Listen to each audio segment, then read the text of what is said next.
Welcome, everyone. The theme of our academic festival this year is the right moves: access, equity, and justice for all. The COVID pandemic has exposed and increased the many disparities and inequities that already exist in our society. Today, we are going to examine the pandemic's far-reaching impact on higher education.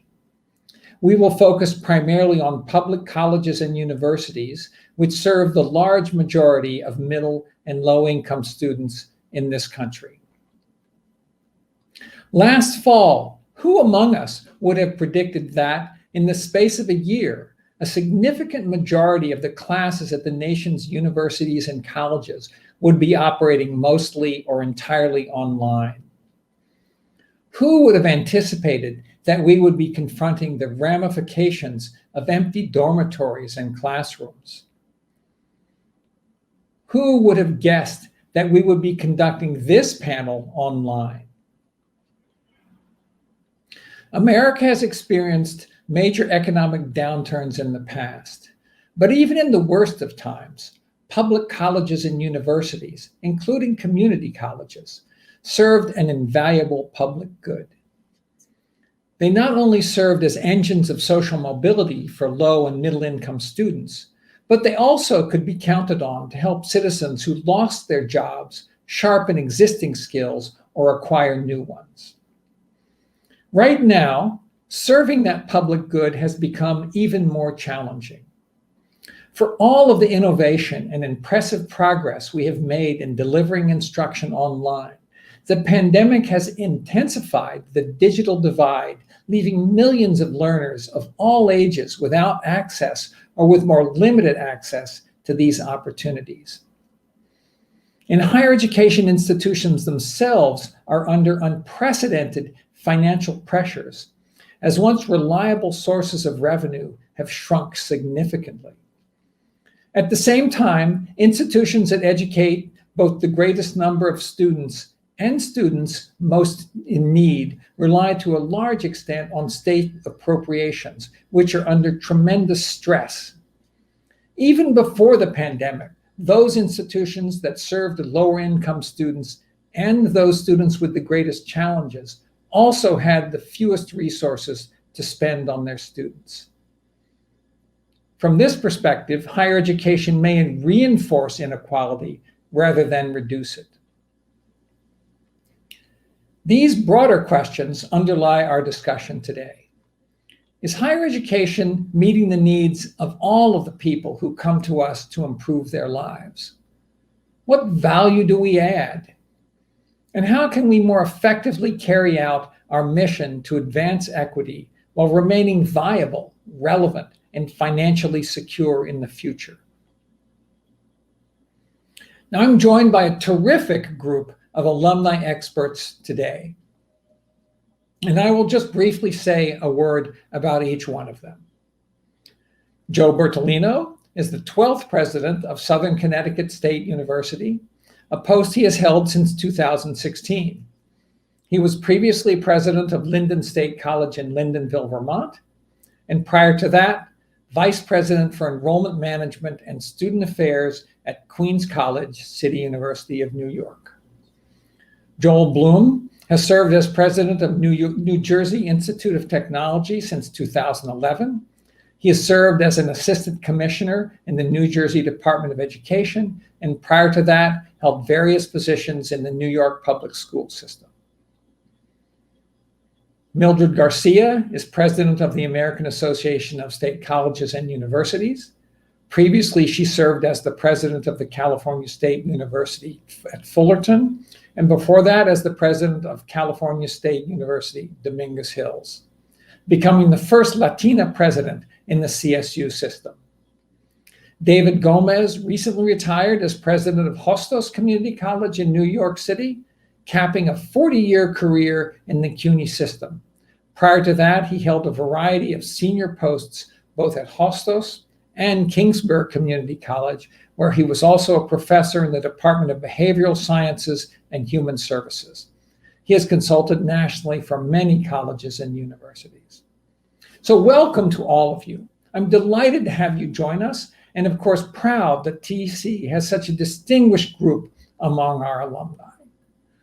Let me begin with my first question.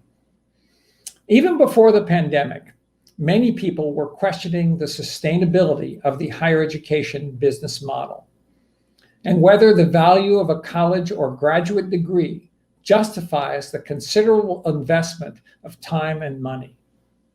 Now, amidst higher unemployment and greater economic insecurity, the fact that many degrees can be earned online has intensified the debate around the question, how much is a traditional college education really worth? So my question is, how much do we need to rethink or change our business model? Joel Bloom, you lead one of our more innovative, comprehensive science and technology-focused institutions that has offered multiple online degrees for some time. So I'll start with you. Thank you, President Bailey, and I thank Teachers College for all that I've learned and applied, and for convening this academic festival 2020. And you are correct. As a public polytechnic university, we have very often had the good fortune to be in the forefront of not only education, research, as well as anticipating change. President Charles Vest of MIT years ago said, in a technological environment, you need a combination of bricks and clicks. So while we have about 1,500 online students, so students taking some online courses, we have over 10,000 students in classrooms, in labs. It is very challenging to deliver the kind of lab, hands-on, applied technical education, engineering, architecture, computer science, etc., without that lab-based, that team, that problem-solving experience. So most of our online degrees have been in the master's area of master's degrees, the MSs.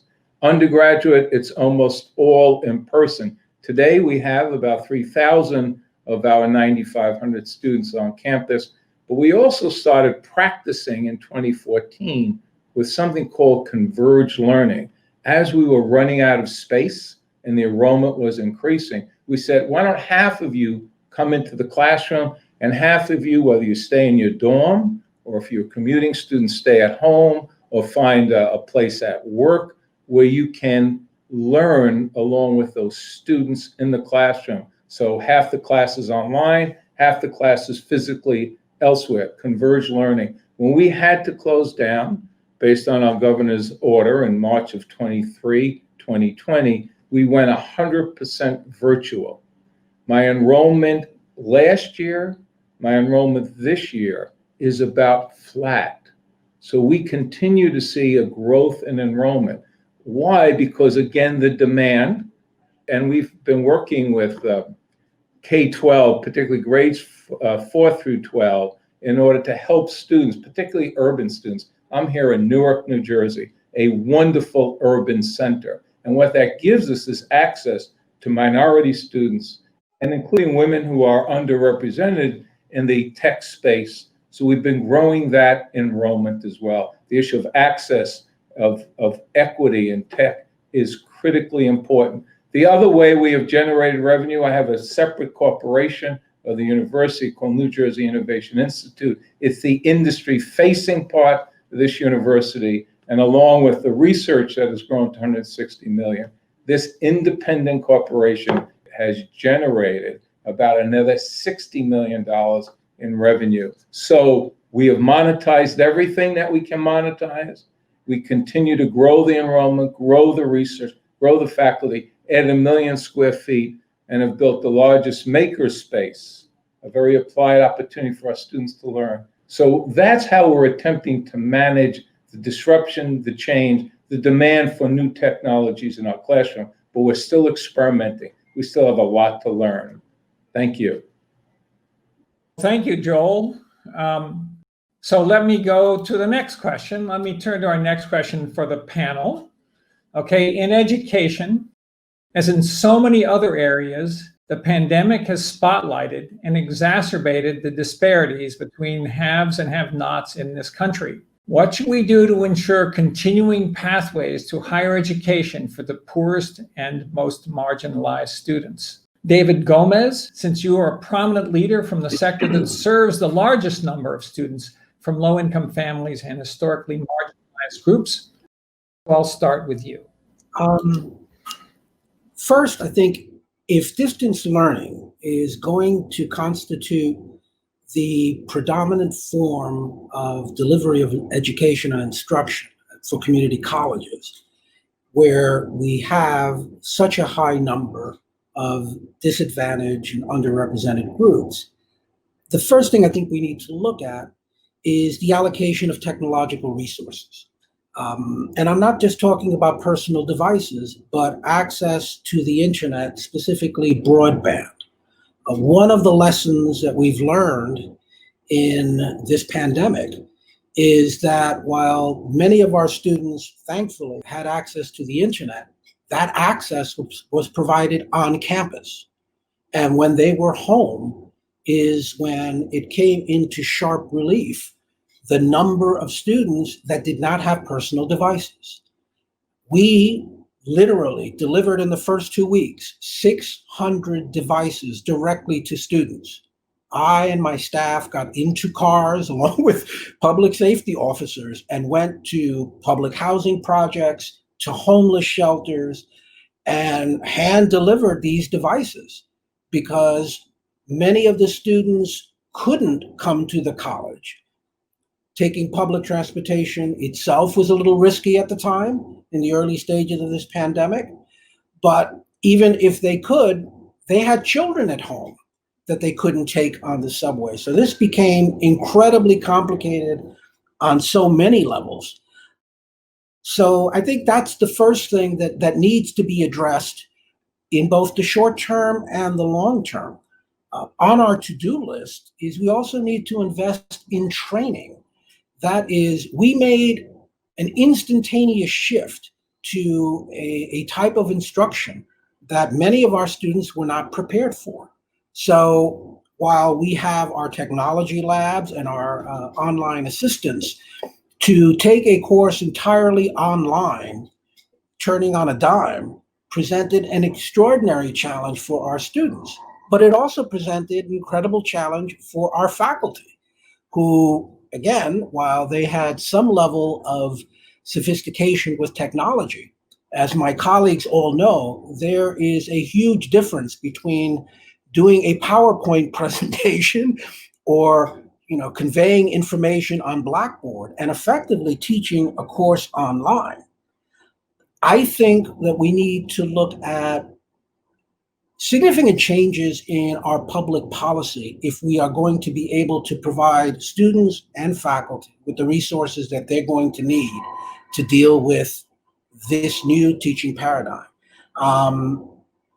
We're talking about increasing broadband, at least, and not just in the city of New York.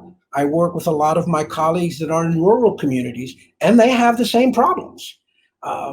Community colleges in North Carolina, in Southern Illinois, you go around the country, and you know this, President Bailey, from your research, the lack of access to technology is a significant impediment to delivering instruction. So I think we need to rethink how we package financial aid, how we support students. And I also think that we need to start examining a funding model that looks more like what we do for public schools, at least in the area of technology, than what we do for higher education.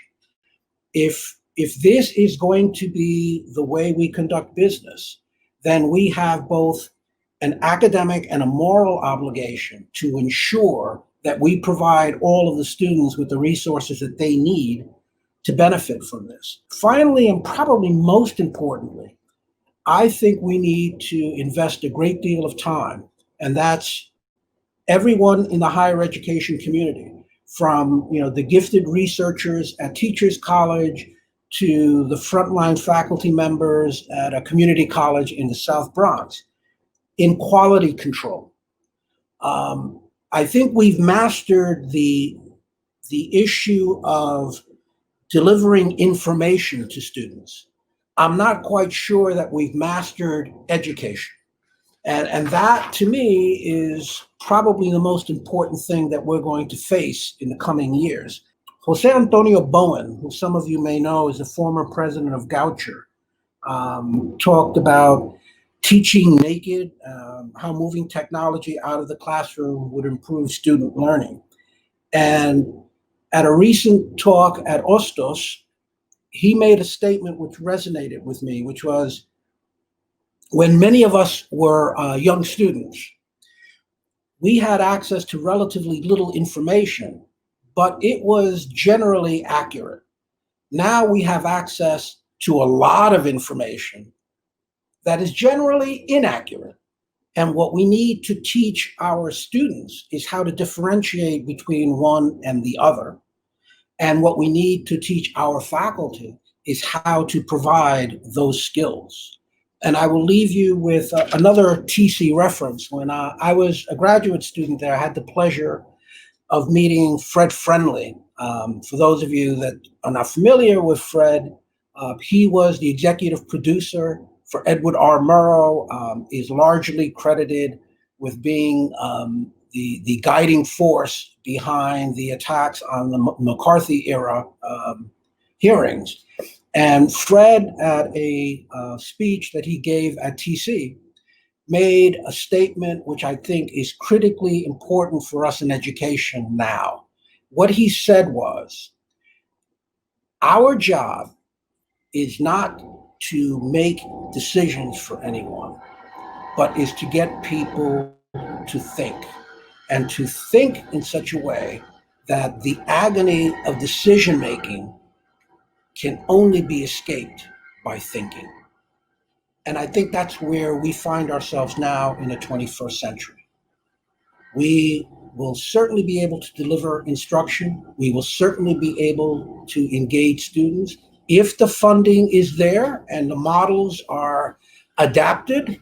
And if not, we just need to, as Joel pointed out, get really creative in how we monetize everything.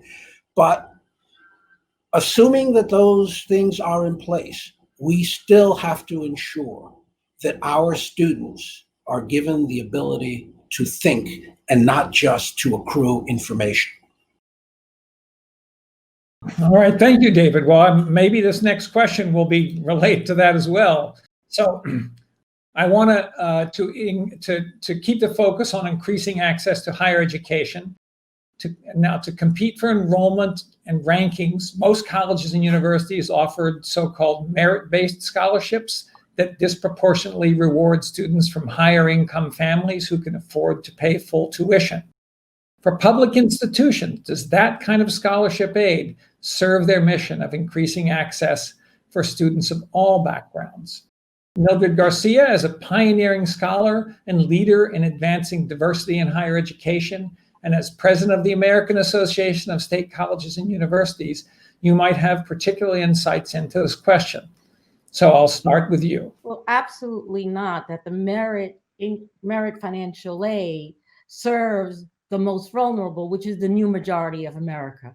The first generation, the low income, the students of color are at our institutions, the public universities. And our institutions have to look and be sensitive to the way their financial aid scholarship practices reinforce these social inequities. They must strike that balance between merit-based and need-based. Look, we all understand that merit scholarships are typically awarded to those with athletic, artistic, or academic merit. Unfortunately, we've seen that increasing at the very time students of color, first gen, and underrepresented students are entering our institutions. Just looking at K-12, for example, over 50% of the students of color are in our public K-12 system. And in addition, we all know that our students, our low-income students, are in those public schools. Those are the students that are entering our institutions. If we don't balance this, that effect and that shift will continue that historical inequities of our students. And I also say that we must continue to demonstrate and use our bully pulpit that higher education is a public good. It's not an expense. It's an opportunity to lift our country.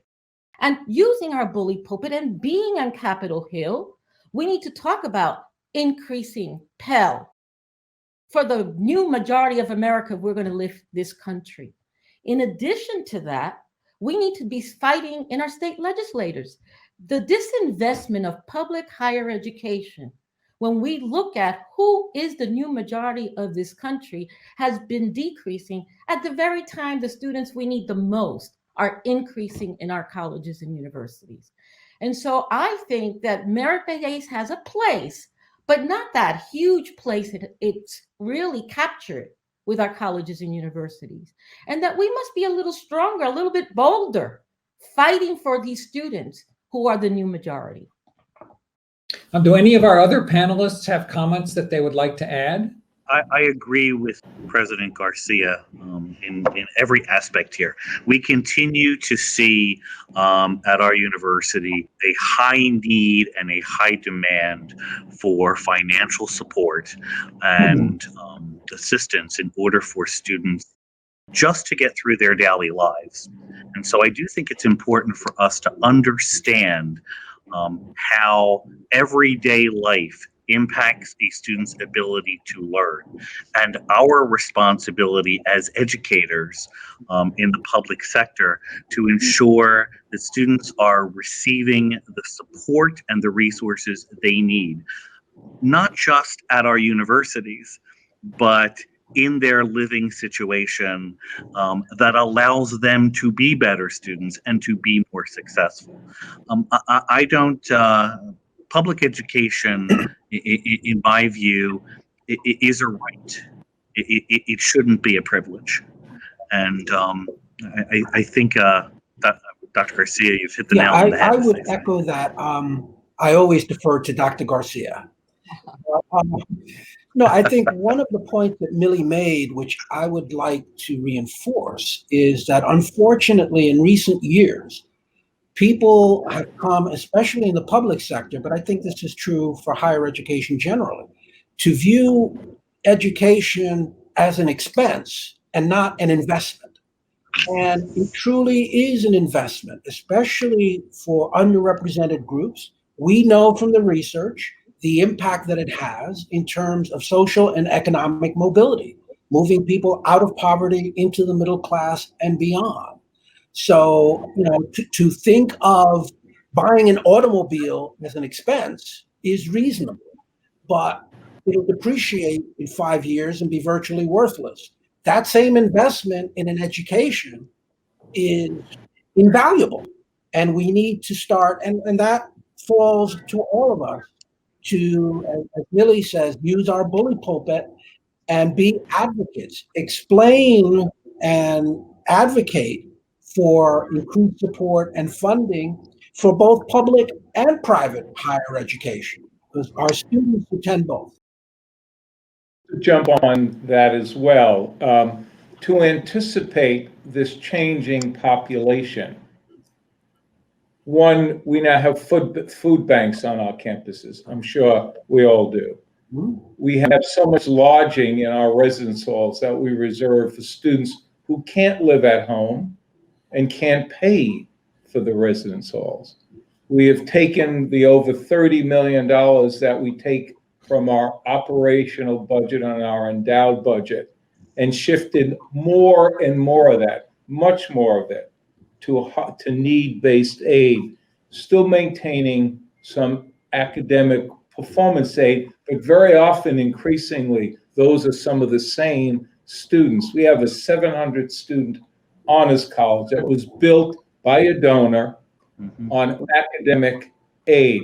About a third of those students now receive need-based and academic aid, whether it's institutional, Pell, or in the state of New Jersey, we have educational opportunity programs, as well as something called TAG assistance grants. So we are also beginning to see a merging of the traditionally underrepresented in a polytechnic university as being high academic performers. The more we work, again, 4,000 pre-college students are on my campus throughout the academic year in the summer from grades 4 through 12.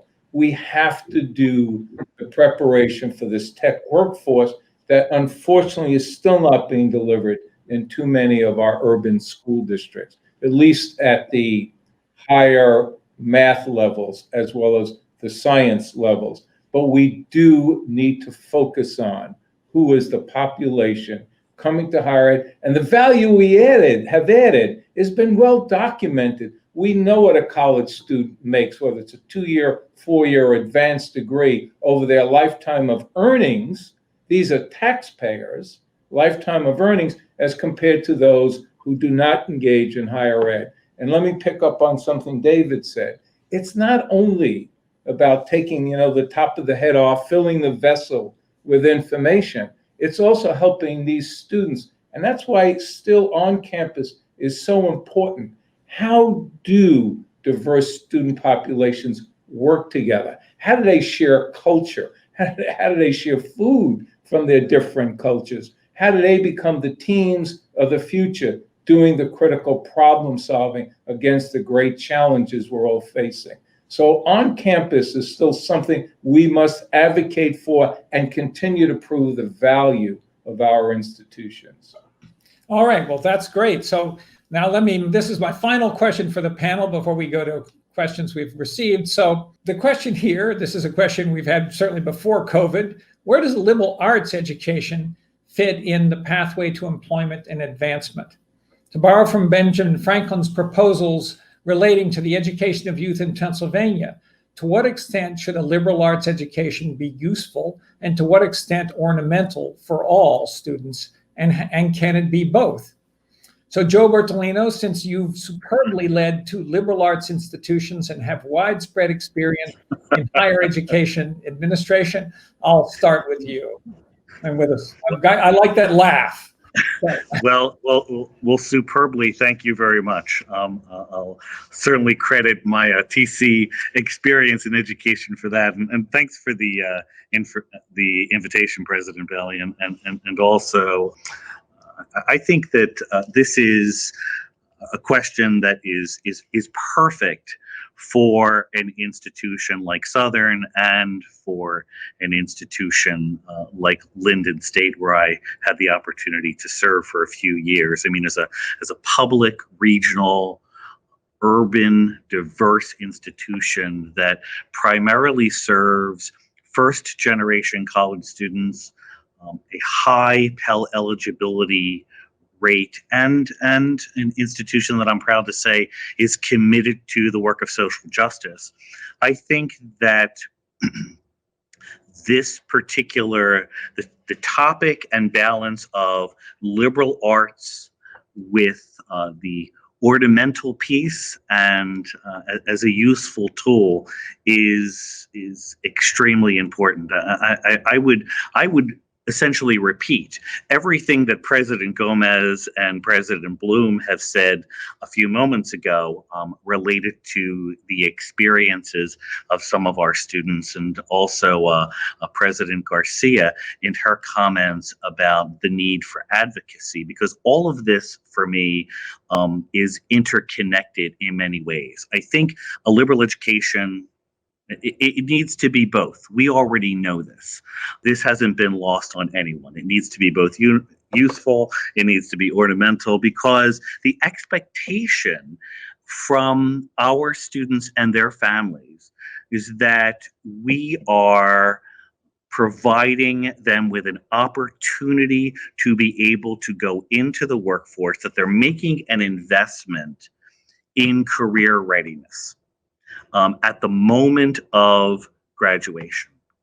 And yet, simultaneously, what we're doing is we are listening to employers who are telling us that their employees need to be individuals who have all of the soft skills necessary for success.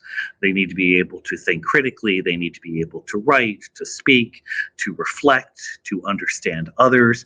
And so I think the importance of being able to leave an institution with a set of skills that allows you to move immediately into the job force while simultaneously having the skill set to be able to pivot and build relationships, I think is critical. You know, we have been talking about the populations that we serve at our institutions, and I think it's really important for us to remember that we need to meet students where they're at.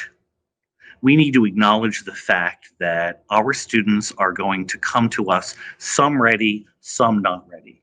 And so how do we help to bridge that gap with the high schools and with K through 12 for that matter, in terms of ensuring that our students are ready when they arrive at our institutions, or that we will help them to adjust and acclimate to our institutions? And then how do we ensure that we're providing them with an education that strikes a balance between the soft skills and the liberal arts component, while simultaneously providing them with experiential education? Some may even call that professional studies, though some might cringe if I say that, but I think there's some truth to that. Right now, the state of the economy demands that if I am a graduate of an institution, that I'm going to have the skill set. But I'll also share with you that our students, and herein lies the critical point related to liberal education and the soft skills. Our students live in a time of social media. We've been talking about facts, we've been talking about information, we've been talking about how students interact with one another and with others.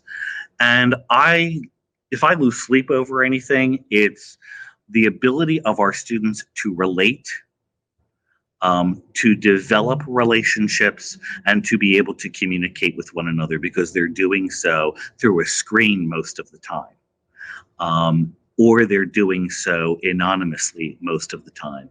And so my hope is that our work on liberal education provides students with an opportunity to learn how to form relationships, and then again to strike that balance between their skill sets that they learn and their thought processes. The other piece here, though, for me is, given the conversation about racial injustice, about oppression, about social justice, I think a liberal arts education is probably more important now than ever. Understanding one's history, understanding others, understanding different points of view, that's a skill set. That surely helps an individual to become employed and career ready.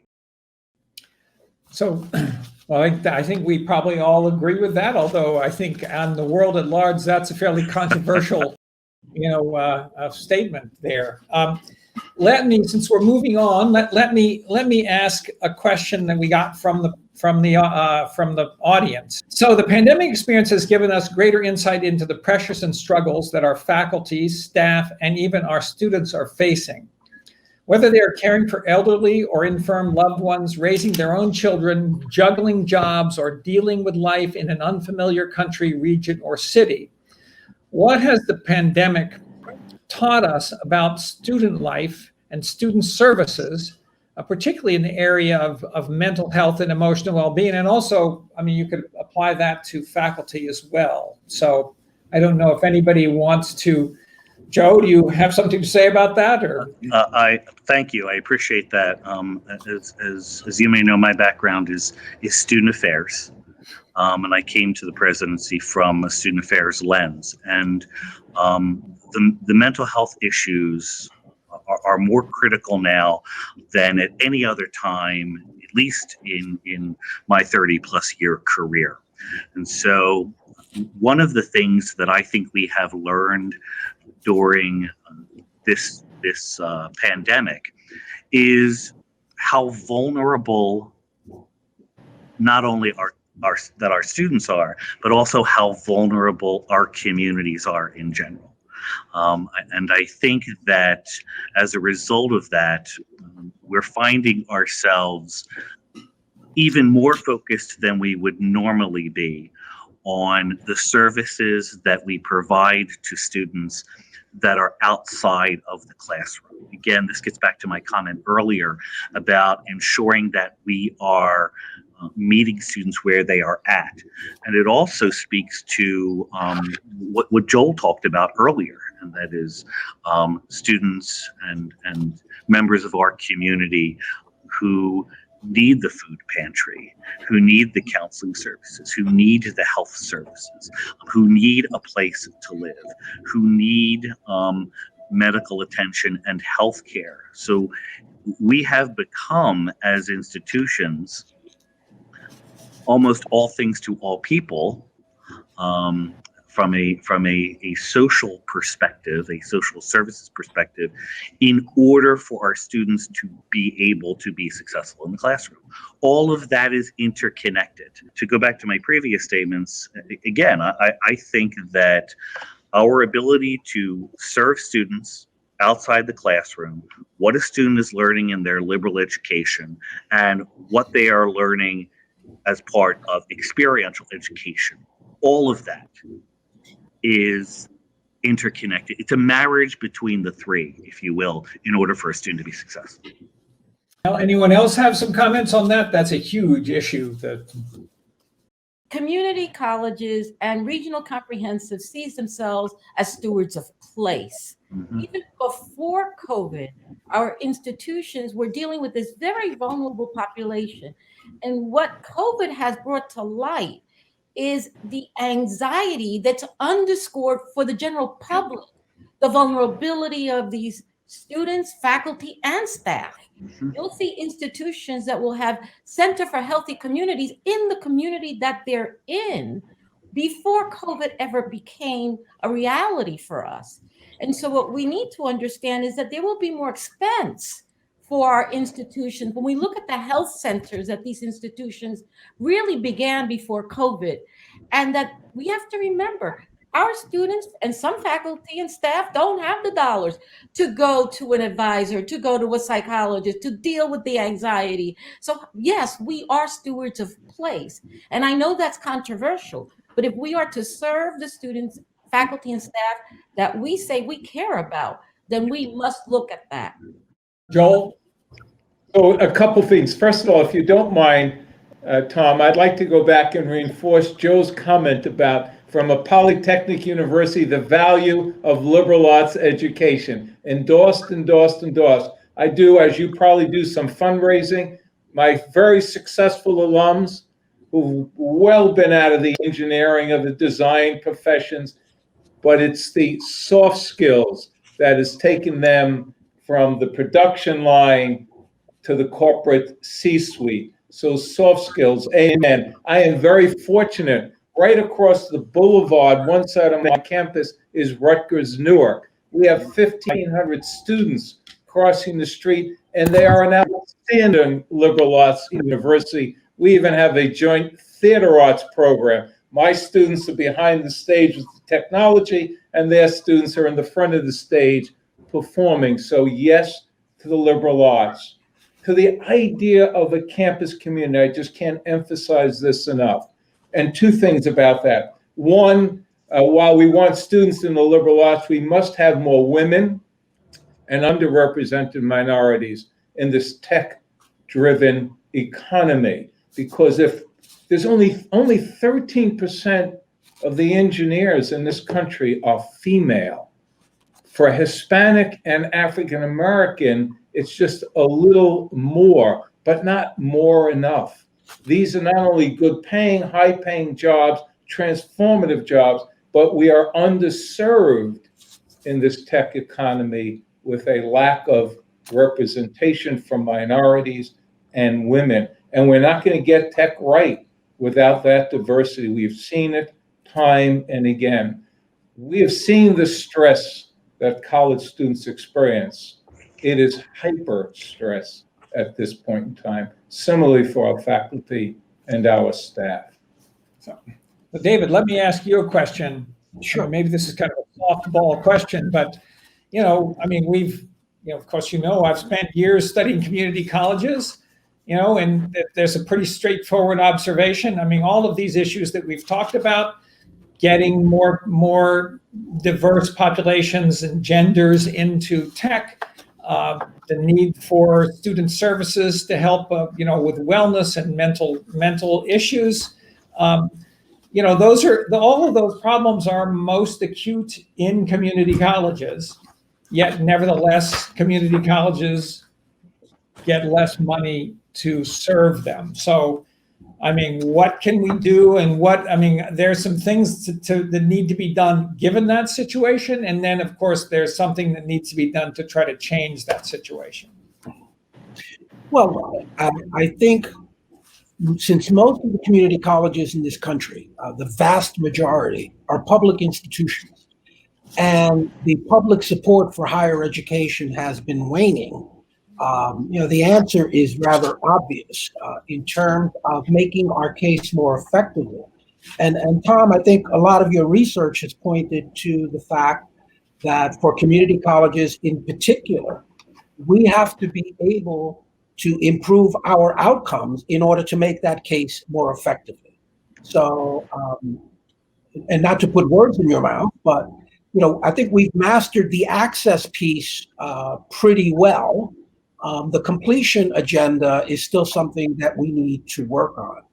But, I think, and not just for community colleges, but for all of us, we are the first generation of educators in history that have to prepare people for occupations that don't even exist yet. Yeah.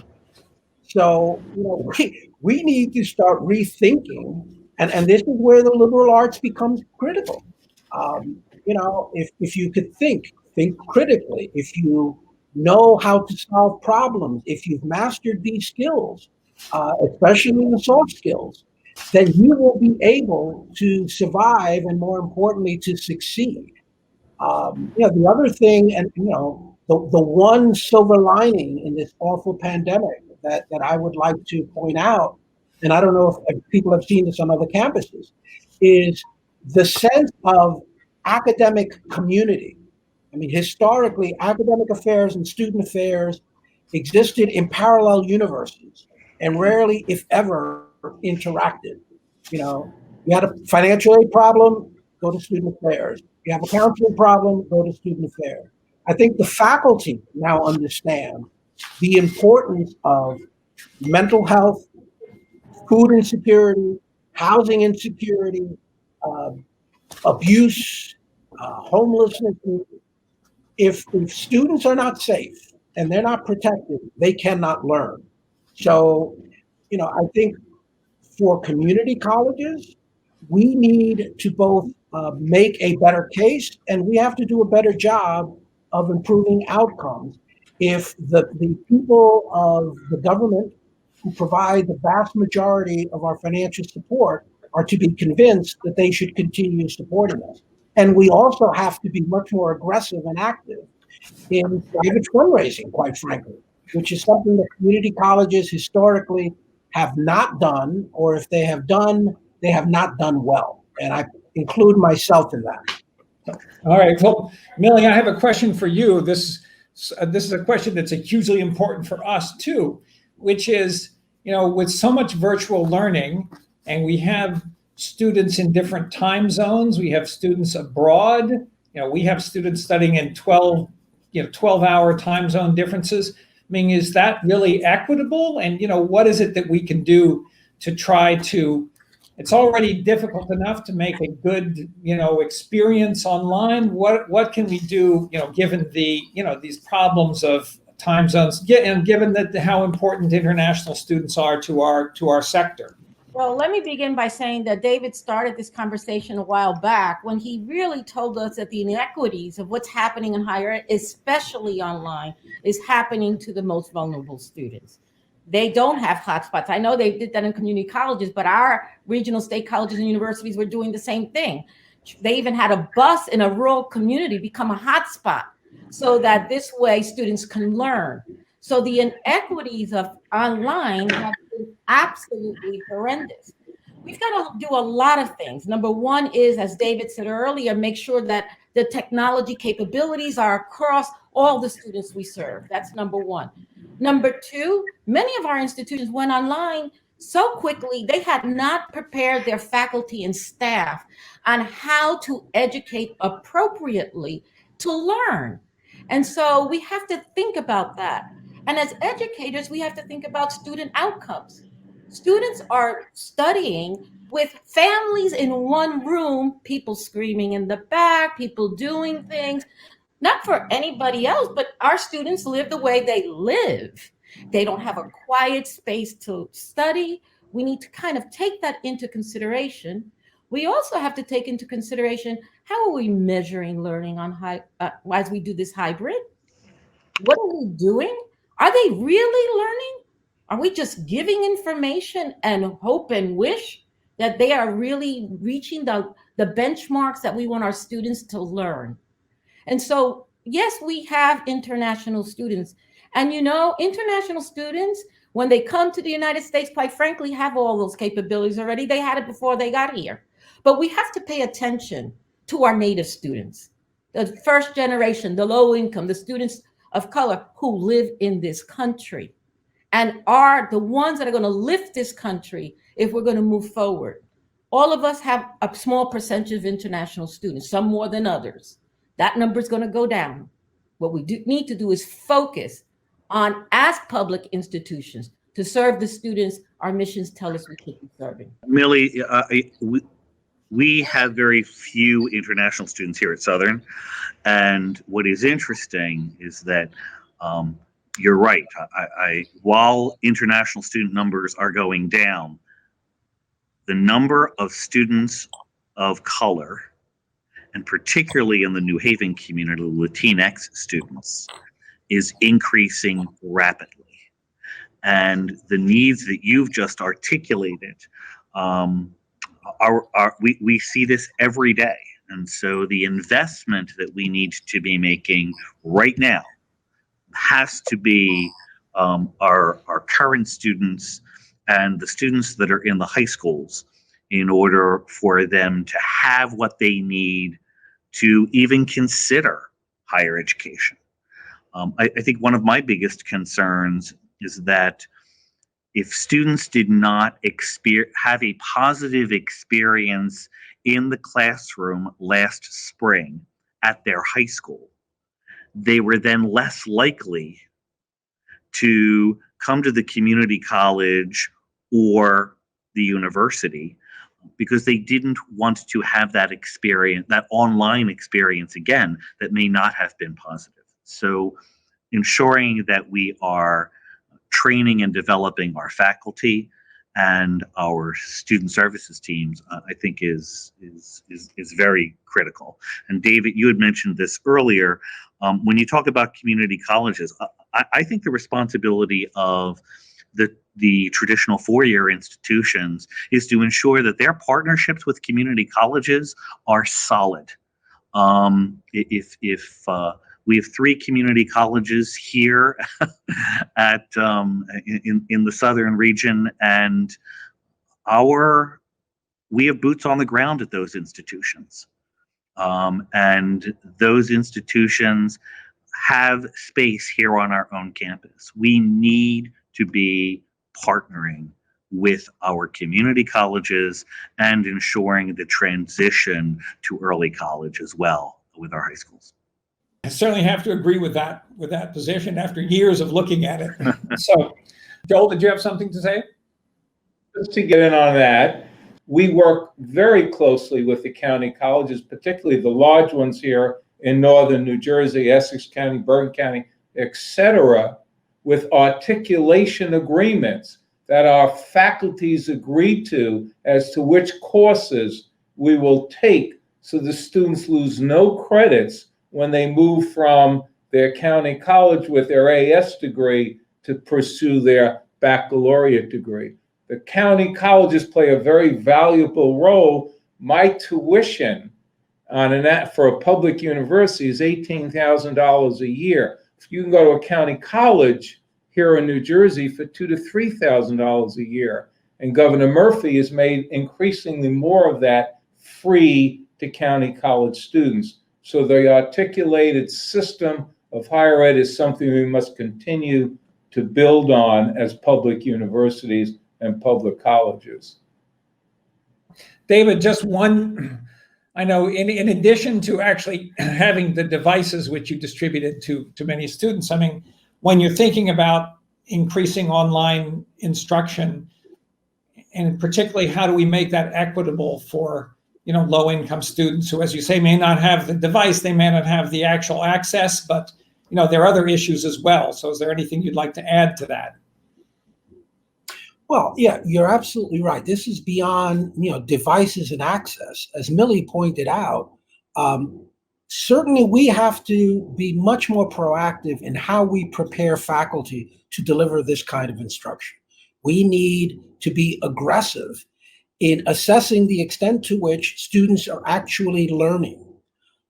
And to the point that I think the two other presidents made as well, we need to ensure that when they transfer, that they are prepared to succeed at four-year institutions. So there's a lot of work to be done by us. That this is a resource problem more than anything else. I mean, the dilemma for us all is, how do you provide more with less? As budgets continue to shrink, the City University right now is in the midst of a hiring freeze. There's a projected multi-billion-dollar budget deficit at the state level. And what's happening in New York State is happening across the country. So, we need to get creative. When I said that we provided hotspots, we was not the college. We did not get that from the university or from the governor. Our foundation board stepped up, and there was a lot of groveling involved. I mean, a lot of begging, but they came up with a substantial investment to do this. And we've reached out to some of our corporate partners. Look, this is going to require an effort on virtually every level. I mean, everybody on this call can put together a budget in a matter of seconds. What's required, how much it'll cost, where we can make the investment. The kicker in it all is, where's the money going to come from? The solutions are not that difficult to come up with, but they're not going to be free. And especially for students, non-traditional backgrounds, where we have to make an even more substantial investment because they're not starting at the same point, we just have to accept the fact that if the money isn't there, if the resources aren't there, money and otherwise, this cannot succeed. The solutions, I think, my colleagues on this call probably have much better ideas than I have ever had in my life about how to solve the problems. And I am a shameless thief when it comes to recognizing and stealing a good idea. But I think we would all agree that it's going to require some financial resources to make it a reality. Otherwise, they're just wonderful ideas that are going to be very difficult to implement. So I've got my last question. Maybe I'll start with Millie on this one. What do you anticipate will be the pandemic's lasting impact on higher education and on public colleges and universities specifically? So it's really difficult to think that, we're going to go back to where we were exactly 1 year ago. What is it going to look like? And what are you thinking and hearing from the colleges you're working with? My crystal ball tells us that, as I hear from college presidents across the country, that there is going to be a change, that there is going to be more of hybrid, that we're going to be losing a lot of on-campus. Students are now getting used to studying at home, maybe not as well as we want them, or maybe they're not reaching that level, but we need to be prepared that these students will not be coming to online and on-site often. The other thing we have to pay attention to is that you will see more of our resources moved around to prepare faculty and staff, as everyone has said. How do you provide tutoring? How do you provide advising to students, and how to make sure you're connecting? We're also going to see more social media to connect with our students. One thing our students do have, and somehow they get them, is their little cell phones, even though some of them, I wonder how they get that. And so to connect with them, they're not reading emails anymore. They're really just looking at social media to connect. We're going to have to use that as well. We also are going to see, I believe, and maybe I am being Pollyanna, that we're going to see us more aggressive in seeking funds for the very students we serve. And I also believe, and maybe this is a way out thing, but I do believe that we have to continue to ask for more resources for the institutions that are serving the most vulnerable, with accountabilities. I get it, with accountabilities. But if we are serving those that have started and don't have the same benefits as those that started in a well-financed K-12 system, then why aren't we getting more resources to educate them and then have accountability measures that we are doing so? Joe, what do you have to say about that? I think two things come to mind.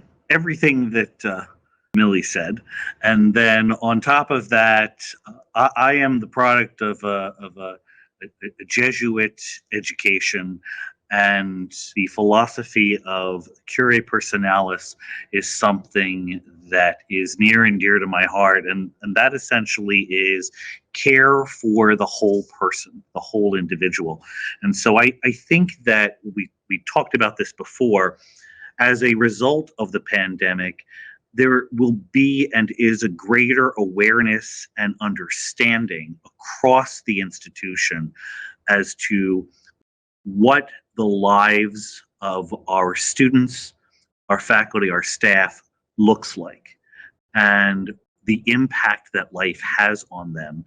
And as a result of that, I think that we're going to be continuing to have conversations about what is our responsibility as a community to ensuring the holistic health and development of not just our students, but our community.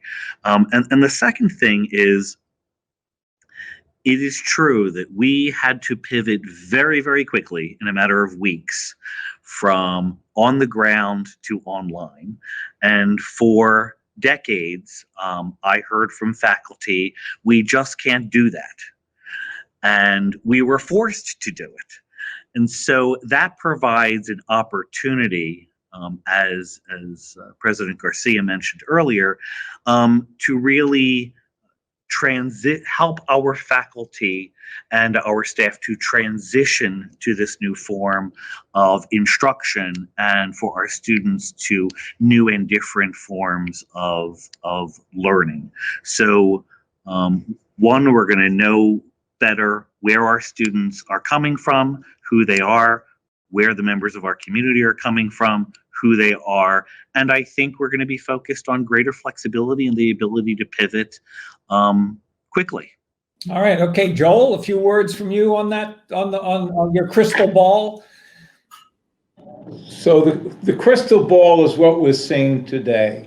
Because of the pandemic, unintended consequences, we have need for emergency funds for students. We've been fortunate to raise well over $250,000, which we've quickly given out to our students. Emergency services for our student, staff, and faculty. The vulnerability of these folks in our campus community. The shift in who is the population of the future coming to our campus. It is clearly, as David has remarked multiple times already, we must solve not only the inequities of the current technology, but look at the technology that's in front of us. The cost of 5G, the cost of artificial intelligence, et cetera. Those are very costly as we are on the beginning of those technologies and the applications in teaching and learning. So David said it before, I will reaffirm, we just need additional resources while we prove we are one of the most valuable resources in our country, in our society, and clearly globally, higher education. All right. So, David, you have the last word. Well, I will be something of a contrarian here. And since Joel and Joe and Millie have been so gracious, I think there is an opportunity here to really think about, and Joel, you said this earlier, to reinforce the importance of social interaction, bringing students on campus, because I think what people have experienced through this social isolation is the recognition that we learn well and we learn differently by interacting. And I think if, without getting into the politics of the current state of affairs in this nation, this sense of divisiveness, this sense of isolation, this sense of a lack of civility is much more likely to be addressed through personal interaction than through online interaction. I've said to a colleague recently, you know, among my most pleasant memories at Teachers College was sitting in the cafeteria over a cup of coffee and arguing with my classmates or with my professors. And while you can simulate that online, doing it as I think it needs to be done to change the course of this nation is going to require that we bring, to a larger extent than most people will accept, students together with us all as a community to address these problems. And I think the climate is ripe for that. We are all suffering. I don't know about you, but I'm ready to engage people face to face sooner rather than later. Oh, well, I think we all agree with that. Although I would have to say, you know, we have to do the best we can under the circumstances that we have to try to do that. And I do think that there's a lot of things that we can do. So while I totally agree, and it's true, I mean, this event, the ACT Fest that we have, I mean, I think of years past when the wonderful interactions that I've had with people, I really miss that. But at the same time, I think we have to do what we can given these circumstances. And, you know, we'll see what happens in the future. I would have to agree. I think there will be more, we'll certainly have more online. I don't, you know, I mean, we'll get back on campus, and we're really looking forward to that. So listen, thank you so much. This has been great. You know, once again, I'm so proud that we have you know, alumni such as you to you know, really appreciate your, you know, taking the time to, you know, come and do this. I know all of you must be, you know, really pressed for things. And so, you know, President Bertolino, President Bloom, President Garcia, and President Gómez, thank you so much. This has been great. And I'm sure that everybody looking at this will appreciate it. And I really look forward to continuing, you know, interactions with you. And David, I will agree. I really look forward to the time when all of us can actually get together down in the cafeteria with a cup of coffee and talk about these things in person. So thank you so much, and I look forward to seeing you soon.